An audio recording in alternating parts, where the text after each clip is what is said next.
car le royaume des cieux est semblable à un homme qui, partant pour un voyage, appela ses serviteurs et leur remit ses biens. Il donna 5 talents à l'un, 2 à l'autre, et 1 au troisième, à chacun selon sa capacité. Et il partit.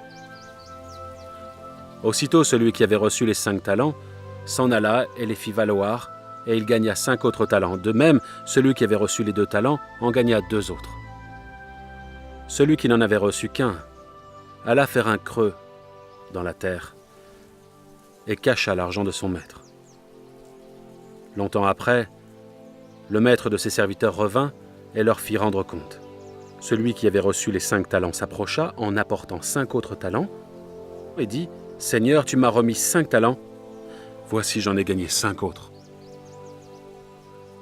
Son maître lui dit « C'est bien, bon et fidèle serviteur. Tu as été fidèle en peu de choses, je te confierai beaucoup. Entre dans la joie de ton maître. »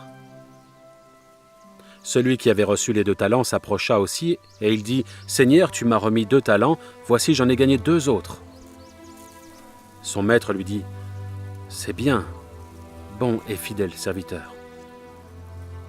Tu as été fidèle en peu de choses, je te confierai beaucoup. Entre dans la joie de ton maître. » Celui qui n'avait reçu qu'un talent s'approcha ensuite. Et il dit « Seigneur, je savais que tu es un homme dur, qui moissonne où tu n'as pas semé et qui amasse où tu n'as pas vanné. J'ai eu peur, et je suis allé cacher ton talent dans la terre. Voici, prends ce qui est à toi. » Son maître lui répondit « Serviteur méchant et paresseux, tu savais que je moissonne où je n'ai pas semé, et que j'amasse où je n'ai pas vanné. Il te fallait donc remettre mon argent au banquier, et à mon retour j'aurais retiré ce qui est à moi avec un intérêt. Ôtez-lui donc le talent, et donnez-le à celui qui a les 10 talents, car on donnera à celui qui a, et il sera dans l'abondance. Mais à celui qui n'a pas, on ôtera même ce qu'il a. Et le serviteur inutile, jetez-le dans les ténèbres du dehors, où il y aura des pleurs et des grincements de dents. »